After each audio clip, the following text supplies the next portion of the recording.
शंकर को श्रावण प्रिय है। एक कारण कहा कि मंथन में जो विष निकला उस विष का पान किया और भगवान देवताओं ने मिलकर भगवान शंकर का जलाभिषेक किया। दूसरा कारण कहा माता सती ने शंकर को पाने के लिए श्रावण के महीने में ही सबसे ज्यादा साधना करी है। और क्या करा था माता सती ने? एक बालू का मिट्टी का शिवलिंग बनाती थी, प्रतिदिन शिवलिंग का निर्माण करती थी और शिवलिंग का निर्माण कर कर उसकी पूजन कर कर अर्चना कर कर उसका विसर्जन करती थी सती माता। और माता सती का नियम था भगवान शंकर को पाने के लिए शिवलिंग का। तो हमारे यहाँ शिव महापुराण में लिखा है कि पार्थिव शिवलिंग का निर्माण होना चाहिए और पार्थिव शिवलिंग का निर्माण करना है तो उसके लिए भी वर्णन करा गया। ब्राह्मण श्वेत मट्टी के शिवलिंग का निर्माण करे, वैश्य पीली मट्टी के शिवलिंग का निर्माण करे, क्षत्रिय लाल मट्टी के शिवलिंग का निर्माण करे और शूद्र काली मट्टी के शिवलिंग का निर्माण करे। कितना बड़ा शिवलिंग बनाना चाहिए?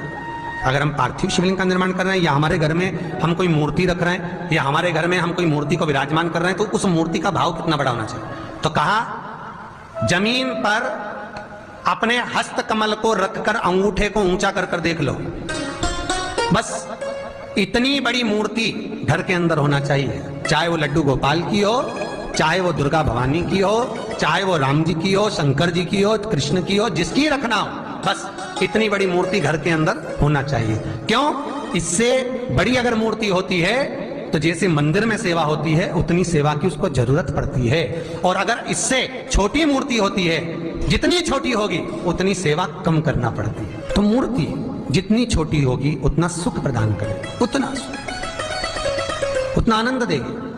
पर श्रावण के महीने में यदि आप रोज शिवलिंग नहीं बना सकते तो पूरे महीने में एक बार शंकर का शिवलिंग का, पार्थिव शिवलिंग का निर्माण करना चाहिए, जरूर करना चाहिए।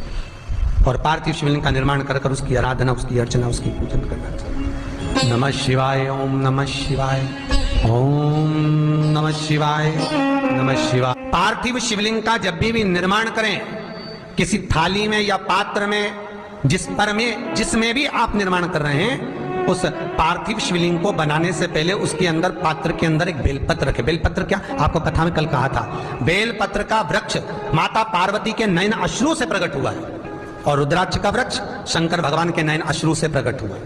तो बेलपत्र रखकर फिर उसके ऊपर शिवलिंग का निर्माण करें, फिर उसके ऊपर शिवलिंग, उसका लाभ आनंदित होगा, उसका सुख आनंदित होगा, वो आनंद फल देने वाला होगा। कई लोग सीधे थाली में शिवलिंग बना देते हैं। माता पार्वती के हस्त कमल पर शिवलिंग का निर्माण है महाराज, हस्त कमल सुख देने के लिए। तो भगवान शंकर के शिवलिंग का निर्माण करें। माता सती ने भी किया।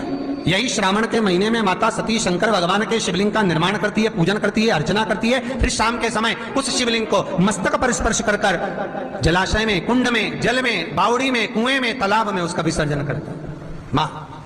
दूसरा कारण कहा सती शंकर को इसी श्रावण में रिझाई थी, इसलिए शंकर को श्रावण अति प्रिय है। कि पहले आती है नवमी, फिर आवेगी एकादशी देवसोनी। तो भंडारिया नवमी का मतलब क्या होता है? भंडारिया नवमी का स्मरण क्या होता है? अभी आपको कहा था 9 जगह पर बेलपत्र चढ़ती है। भंडारिया नवमी का मतलब ही यही है कि भगवान विष्णु सोने जाने से पहले नवमी तिथि के दिन 9 बेलपत्र भगवान शंकर को समर्पित कर कर भगवान शिव के मंदिर में बैठकर भगवान शंकर की आराधना कर कर भगवान विष्णु लक्ष्मी जी के साथ अपनी सृष्टि का कार्यभार 4 महीने के लिए शंकर जी को सौंप देते हैं भंडारिया नवमी के दिन। और एकादशी के दिन से, देवसोनी एकादशी के दिन जब भगवान सोते हैं उस दिन से भगवान शंकर पूरे कार्यभार को देखते हैं, पूरे कार्यभार। जब कार्यभार सौंपा गया, भगवान शंकर सृष्टि का संचालन करने लगे, तब ब्रह्मा और विष्णु ने आकर शंकर जी की आराधना यही श्रावण के महीने में करी थी कि आपने पूरा कार्य अच्छे से संभाला, इसलिए शंकर को श्रावण अति प्रिय है। यह तीसरा कारण है शंकर को श्रावण प्रियता का। अब शिव महापुराण की कथा करिए कि शंकर को श्रावण प्रिय चौथा कारण वर्णन करा कि ये कारण भगवान शंकर की आराधना माता पार्वती ने बाल्यपन से करी, खूब करी, खूब दिल से करी। ये कहते हैं कि अगर 1,00,000 बेलपत्र समर्पित कर रहे हो और तुम्हारे पास में अगर वो बेलपत्र नहीं है तो तुम 1,00,000 मत चढ़ाओ। आप तो एक बेलपत्र, परंतु वो बेलपत्र भी पूर्ण तरह से साफ, सुंदर, सुरक्षित, खंडित ना हो, वो मुझे समर्पित करो। एक चावल का दाना चढ़ाओ पर वो खंडित ना हो, एक फल चढ़ाओ वो खंडित ना हो, एक पुष्प चढ़ाओ वो खंडित ना हो। शिव कहते हैं मेरे हाथों से मेरा पुत्र खंडित हो गया था, उस दिन से मैंने वचन दिया है माता पार्वती को कि खंडित वस्तु स्वीकार नहीं करूंगा और ना खंडित दूंगा। शायद इसीलिए ये चरित्र कहता है कि जिस नारी का गर्भ 2-3 महीना ठहरने के बाद में गर्भ गिर जाता हो, 4 महीना ठहरने के बाद गर्भ गिर जाता हो, गर्भ बच्चा पूर्ण नहीं होता हो, या बच्चा कहीं शरीर के अंदर डॉक्टर कह रहे हैं सोनोग्राफी में कि ये विकलांग है, बच्चे के पाँव में या मुख में या शरीर में पानी भरा गया है, ये सुरक्षित नहीं होगा, ये बुद्धि से कमजोर होगा, या ये बच्चा ऐसा विकलांग होगा, तो उसी समय पर जैसे ही डॉक्टर ने कहा वैसे ही एक श्रीफल, और वो श्रीफल खंडित नहीं होना चाहिए, उस श्रीफल पर जो नारी है गर्भ से है, उस नारी का सिर से लेकर एड़ी तक एक लच्छा मतलब मोली मतलब नाड़ा जो हाथ में बांधते हो कलेवा, उसको नाप कर श्रीफल पर भगवान शंकर का नाम लेकर उस स्त्री का नाम और गोत्र बोलकर बांधकर भगवान शंकर के चरणों में ले जाकर रख दीजिए। फिर वो बच्चे की जवाबदारी शिव की हो जाती है, फिर शंकर की, क्योंकि शिव ने माता पार्वती को वचन दिया था कि मैं खंडित नहीं दे सकता। सारे देवताओं के मंदिर में नारियल फूटता है, हनुमान जी के मंदिर में नारियल फूटता है, राम जी के मंदिर में नारियल फूटता है, देवी जी के मंदिर में नारियल फोड़ा जाता है, और शंकर जी के मंदिर में नारियल नहीं फोड़ा जाता। आखा की आखा दिया जाता है कि पूर्ण दीजिए, बेलपत्र पूर्ण दीजिए, फल पूर्ण दीजिए, एक चावल का दाना भी दे रहे हो तो पूर्ण दीजिए। उसमें एक और अच्छी बात है, बहुत ध्यान लगाकर सुनिएगा जरा, जितने आस्था चैनल पर सुन रहे हो, यूट्यूब पर सुन रहे हो, फेसबुक पर सुन रहे हो या इस पंडाल में श्रवण कर रहे हो, बहुत सावधानी से ध्यान दीजिएगा। कभी श्रावण महीने में अगर आप शंकर जी के मंदिर में जाएं और शिव मंदिर किसी वृक्ष के नीचे हो, बट वृक्ष के नीचे हो, चाहे पीपल के वृक्ष के नीचे हो, चाहे वो आंवले के वृक्ष के नीचे हो, चाहे वो बेलपत्री के वृक्ष के नीचे हो, चाहे वो शमी के वृक्ष के नीचे हो, चाहे जिस वृक्ष, कोई भी वृक्ष के नीचे अगर कोई शिवालय है, शंकर जी का कोई मंदिर या शंकर जी का कोई शिवलिंग रखा हुआ, तो एक दुर्वा किसी भी श्रावण महीने में तुम जब भी किसी शिवालय में जाए, जिस वृक्ष के नीचे शिवलिंग हो, उस शिवलिंग पर ये शिवलिंग रखा हुआ है, ये जलाधारी पर जहां शिवलिंग रखा हुआ है वहां कटी भाग माता पार्वती जी का हस्तकमल, उसके ऊपर रखा हुआ है शिवलिंग, सामने अशोक सुंदरी और भगवान शंकर के दोनों पुत्र गणेश कार्तिक के, ऊपर से जल गिरता है जया, विषहारा, समधिवारी, दौतली, देव, ये भगवान शंकर की 5 बेटियां। तो जो कटी भाग, इस कटी भाग पर अगर मात्र एक दुर्वा समर्पित कर जिसकी किडनी या लीवर डैमेज हो रहा हो, काम नहीं कर रहा हो, या किडनी लीवर में कोई तकलीफ हो रही हो, या डायलिसिस चल रहा हो, तो मात्र एक दुर्वा उस कटी भाग पर श्रावण महीने में समर्पित कर उस दुर्वा के 7 टुकड़े कर 7 दिन प्रतिदिन सुबह के समय पर उसको चबाकर खा लेने पर या निगल जाने पर धीरे धीरे डायलिसिस बंद होने लगता है और किडनी लीवर अपना काम करना प्रारंभ कर देते हैं। एक दुर्वा, कितनी दुर्वा? एक दुर्वा, मात्र एक दुर्वा। शंकर भगवान पर चढ़े हुए जल जब नीचे की ओर आता है, जिस जगह पर जल गिरता है उस जगह पर मात्र एक दुर्वा अपनी कामना कर इस शरीर के सुख के लिए शंकर भगवान के जल गिरने वाले स्थान के पास में अवधूतेश्वर महादेव के नाम से रख दी जाती है, तो जिंदगी में कभी बड़ी बीमारी नहीं आती। उसी तरह इससे रोग को समाप्त करने के लिए दुर्वा का प्रयोग किया गया। आप लोगों ने पूर्व में जो शिव महापुराण की कथा कुबेरेश बाबा की धरा से करी थी, वो आप लोगों को ध्यान में होगा। दुर्वा कैसे उत्पन्न हुई थी, दुर्वा का महत्व क्या है, कितनी दुर्वा चढ़ाना चाहिए, कैसी दुर्वा चढ़ाना चाहिए, दुर्वा की उत्पत्ति कहां से हुई है, दुर्वा तोड़ने के बाद पानी में डालने के बाद फिर हरी हो जाती है, इसका क्या कारण है, दुर्वा गणेश जी को क्यों चढ़ाई जाती है, शंकर जी को दुर्वा किस स्थान पर चढ़ाई जाती है, ये सारी कथा आपको पूर्व में इसी कुबेरेश्वर बाबा के पावन धारा से सुना चुके हैं, जो टीवी पर डली हुई है। कभी आपने नहीं सुनी हो तो यूट्यूब पर से दुर्वा महापुराण की कथा आप निकालकर उसको श्रवण कर सकते। उसमें वर्णन किया है कि इस दुर्वा का महत्व क्या है, दुर्वा का क्या। मात्र एक दुर्वा शिवलिंग पर चढ़े हुए जल जहां से नीचे की ओर गिरता है, उस जगह पर मात्र अपने शरीर की कामना करते हुए भगवान से रोग मुक्ति के लिए एक दुर्वा अगर समर्पित कर दी जाए तो कोई बड़ी बीमारी जिंदगी में आ ही नहीं सकती, ग्रहण ही नहीं, मतलब ग्रसित नहीं कर। श्रावण के महीने की श्रावण शिव महापुराण की कथा सुन रहे हो, एक बात दिल से बताना, जितनी सौभाग्यवती माताएं होती हैं ये संक्रांति पर भी 13 चीजें दान करती हैं, 14 चीजें दान करती हैं। बीच में कोई 16 सोमवार का उद्यापन करेंगी तो भी सुहाग की सामग्री देंगी, उद्यापन करेंगी तो भी सुहाग की सामग्री देंगी, कोई कार्य करेंगी तो भी सौभाग्य की सामग्री देंगी। सौभाग्य की सामग्री का दान क्यों किया जाता है? सौभाग्य सूचक वस्तुओं का दान क्यों किया जाता है? सौभाग्य की वस्तुएं क्यों प्रदान करी जाती है, क्यों दी जाती है? उसका कारण क्या है? क्यों देते हैं महाराज?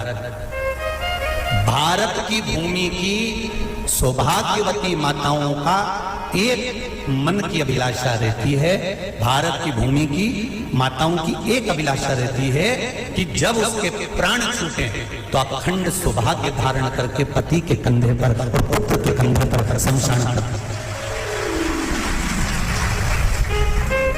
ये भारत की भूमि की माताओं की सोच है, उनके मन का संकल्प, उनके मन का भाव। क्यों देते हैं चूड़ी का दान, क्यों देते हैं बिंदी का दान, क्यों देते हैं अखंड सौभाग्य का दान? किस महाराज? मेरे हाथों में भर भर के चूड़ी रहे, मेरे हाथों में भर भर के चूड़ी, और मैया कोई कामना मेरे मस्तक पे चमकती चूनर रहे, मेरे मस्तक पे चमकती चूनर रहे, और मैया कोई कामना मेरी मांगों में भर भर के सिंदूर रहे, मेरी मांगों में भर भर के सिंदूर रहे, और मैया कोई कामना नहीं, मेरे पाँव में बिछुड़ी का जोड़ा रहे। एक बिछुड़ी नहीं, कितनी? 2, 3, 4, 5, एक एक पाँव में जोड़े से बिछुड़ी होना चाहिए, केवल एक नहीं, सिंगल नहीं। वो तो आजकल का फैशन हो गया महाराज, जो केवल एक बिछुड़ी धारण कर लो उसी में फैशन दिखे। श्रावण की शिव महापुराण की कथा कहती है, जब बेटी को विदा करा जाता है और पहली बार बेटी के पांव में जब बिछुड़ी डाली जाती है तो वो बिछुड़ी भी अलग अलग नहीं होती, उस बिछुड़ी के जोड़ को चेन से एक दूसरे से बंधा हुआ। बोला सही है कि गलत? जितने आसपास चैनल पर कथा सुन रहे हैं, जितने फेसबुक पर सुन रहे हैं, यूट्यूब पर सुन रहे हैं, सुन लेना कि मेरे भारत की माताओं का जब पाणी ग्रहण संस्कार किसी बेटी का होता है, उसके पांव में जब पहली बार बिछुड़ा पिनाया जाता है, बिछुड़ी पिनाई जाती है, तो वो बिछुड़ी भी एक दूसरे से बंधी हुई होती है, चेन से बंधी हुई होती है। उसको अलग अलग वाली बिछुड़ी शादी के मंडप में नहीं पिनाई जाती। क्यों? जैसे ये बिछुड़ी एक दूसरे से पांव में बंधी हुई है, तुम्हारी जिंदगी अंतिम श्वास तक ऐसी ही बंधी की बंधी है, यही बंधन है। वो तो अब माताओं ने थोड़ा सा फैशन चेंज कर दिया, अब पांव में ज्यादा बिछुड़ी निकलती, गड़ती है, चुभती है, एक बिछुड़ी धारण महाराज पर नहीं। बिछुड़ी भी 2 हो, जोड़े से। हमारी माताएं, भारत की भूमि की जो माताएं हैं, ये चूड़ी भी हाथ में पहनती है तो जोड़े से पहनती है। बोलो जैसा सही है कि गलत है? एक अकेली चूड़ी माताएं हाथ में धारण नहीं करती हैं। अगर भारत की भूमि की संस्कारित माताएं हैं और भारत की भूमि की सभ्यता और संस्कृति को जानती है तो अकेली चूड़ी नहीं, जोड़े की चूड़ी पहनेगी, 2 चूड़ा डालेगी, 4 डालेगी, 12 डालेगी, पर सिंगल नहीं, अकेले। श्रावण के महीने की शिव महापुराण की कथा, जिसका नाम है श्रावण शिव महापुराण की कथा, ये कहती है कि पार्वती जी ने और गंगा जी ने ये चतुर्मास में जितना सौभाग्य का दान दिया है, उनके बराबर दुनिया का कोई व्यक्ति इतना सौभाग्य का दान नहीं दे सकता। जो माता गंगा और पार्वती दोनों दान दे रहे हैं, प्रतिदिन दे रहे हैं। और अब तो फैशन आ गया, तुम लोग जो सौभाग्य का दान देते हो प्लास्टिक की डलिया में देते हो। पर एक एक पुराण को उठा कर देख लेना, एक एक उद्यापन को उठा कर देख लेना, जितनी तुम कथा तुम्हारे घर में छोटी छोटी कथाओं की पोथियां पड़ी हो उनको उठा कर देख लेना, उसमें नहीं लिखा कि प्लास्टिक की डलिया में सौभाग्य की वस्तु का दान दिया जाता है। उसमें लिखा है बांस की पिटारी में, बांस की डलिया में सौभाग्य की वस्तुओं का दान दिया जाता है। क्यों? क्योंकि बांस वंश की वृद्धि करता है, बांस सौभाग्य की वृद्धि करता है, और बांस अखंड सौभाग्य, जैसे बांस का पौधा बढ़ते चले जाता है, बढ़ते चले जाता है, उसी तरह बांस की डलिया में जब दान दिया जाता है, बांस की टोकनी में जब दान दिया जाता है, तो ये भाव रखा जाता है कि तुम्हारा सौभाग्य ऐसे ही बढ़ता रहे। पर अब थोड़ा सा फैशन चेंज हो गया, तो प्लास्टिक की डलिया, पर प्लास्टिक की नहीं, तो गंगा मैया और पार्वती मैया चतुर्मास के अंतर्गत जो त्योहार पड़ता है, चतुर्मास के अंतर्गत जो व्रत पड़ते हैं, ये किसी दूसरे के नहीं है। तीज का व्रत माता पार्वती का, छठ का व्रत माता पार्वती का, चतुर्थी का व्रत माता पार्वती का, ये सारे व्रतों की शुरुआत गंगा और पार्वती ने अपने बल से